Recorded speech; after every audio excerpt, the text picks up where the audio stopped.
What if I told you that the most dangerous person in any room isn't the one screaming for attention, but the quiet one in the corner who's been pushed too far? Stay with me, because what Carl Jung discovered about human psychology will completely change how you see empaths forever. Carl Jung said that every individual carries within them both light and shadow, and nowhere is this more evident than in the misunderstood empath. You see, people mistake empathy for weakness, but Jung's research revealed something far more complex and, frankly, terrifying. Here's what most people don't understand about empaths, and trust me, by the end of this, you'll never underestimate one again. According to Carl Jung, the human psyche operates on multiple levels. The persona, our public mask, often conceals our true nature. But what happens when someone with extraordinary emotional intelligence finally removes that mask? What Jung discovered about the shadow self will shock you.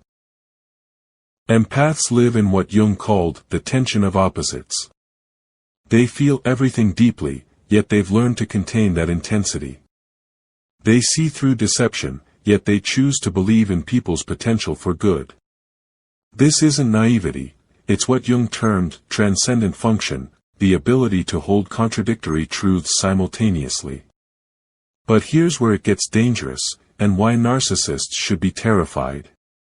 Carl Jung said that the most integrated individuals are those who have faced their shadow and emerged whole. Empaths, through repeated betrayal and manipulation, are forced into this integration process earlier and more intensely than most. They don't just understand light, they intimately know darkness, because they've been pushed into it. The narcissist sees the empath as compassion and makes a fatal miscalculation. They think they're dealing with someone weak, someone controllable. But Jung discovered that those who lead with their hearts often possess the strongest psychological foundations. Why? Because they've had to develop them to survive.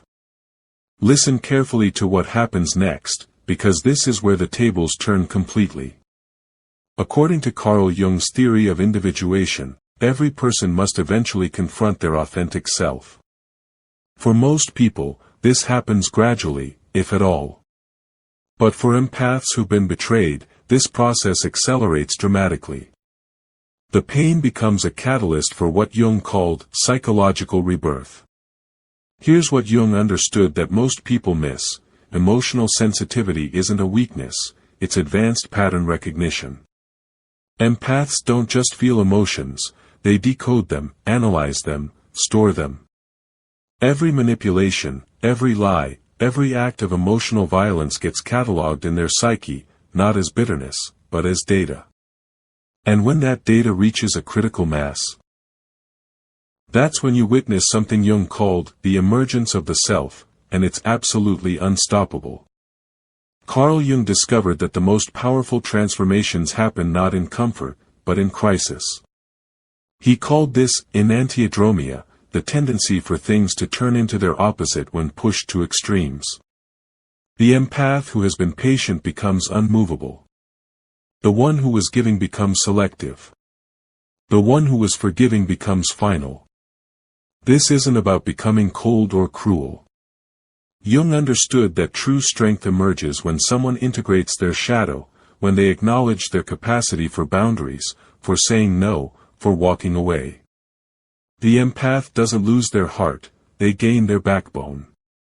But here's what will absolutely blow your mind about what happens next. According to Carl Jung, there's a difference between being unconsciously reactive and consciously responsive. Most people operate from their wounds. They lash out, they seek revenge, they try to hurt others as they've been hurt. But the transformed empath?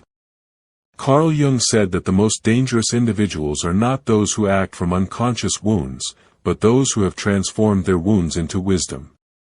The awakened empath embodies this perfectly. They've been to the depths of human cruelty and emerged not broken, but refined. They understand manipulation because they've survived it. They recognize gaslighting because they've escaped it. They can spot emotional vampires because they've been drained by them. This isn't paranoia, it's what Jung called hard-earned discernment. And here's the moment when everything shifts permanently. According to Carl Jung's theory of psychological development, there comes a moment when an individual stops seeking external completion and becomes whole within themselves.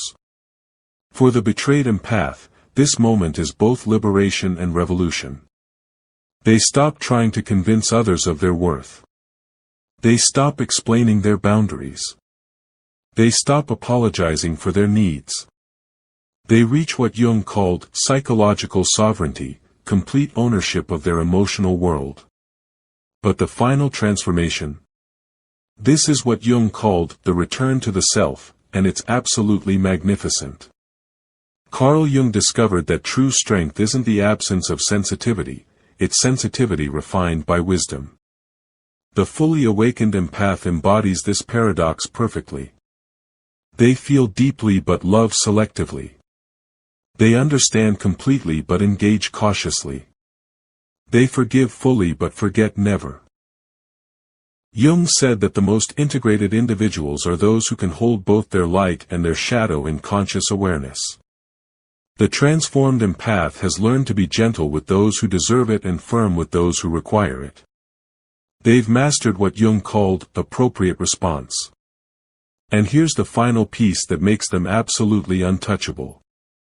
According to Carl Jung, the highest form of psychological development is when someone no longer needs others to complete them.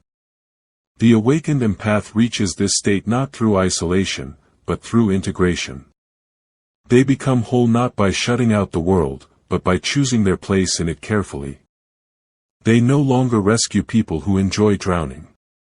They no longer chase those who consistently run. They no longer pour their light into black holes disguised as people. They've learned what Jung called the art of conscious relationship, engaging only where there's mutual respect, reciprocity, and genuine care. The end result? Something Jung called the individuated empath, and they're the most powerful force you'll ever encounter. Carl Jung said that when someone has integrated their shadow, faced their demons, and emerged whole, they become what he termed a force of nature. Not destructive, but unstoppable. Not aggressive, but absolutely certain. The fully awakened empath doesn't seek revenge because they've transcended the need for it. They don't need to prove their worth because they know it intimately. They don't fear being alone because they've learned to be excellent company for themselves. They become what Jung called psychologically complete, individuals who have transformed their deepest wounds into their greatest strengths. They are dangerous not because they attack, but because they cannot be manipulated, controlled, or broken again. And that, according to Carl Jung's lifetime of research, is the most terrifying thing a narcissist can face. Someone who has learned to love themselves as fiercely as they once loved others. The empath's journey from victim to sovereign is not just personal transformation, it's what Jung called the hero's journey of the psyche. They descend into darkness, face their shadows, integrate their power, and emerge not just healed, but wholly. Carl Jung discovered that suffering, when consciously embraced and psychologically processed, becomes the raw material for wisdom. The empath who has walked through fire doesn't just survive, they become the light that guides others out of their own darkness. They are living proof of Jung's greatest insight, that within every wound lies the seed of transcendence, and within every betrayal lies the invitation to become more authentic, more powerful, and more whole than ever before. This is the psychology of the awakened empath. And once you understand it, you'll never underestimate the quiet strength of someone who has learned to transform their pain into power, their wounds into wisdom, and their deepest suffering into their greatest strength.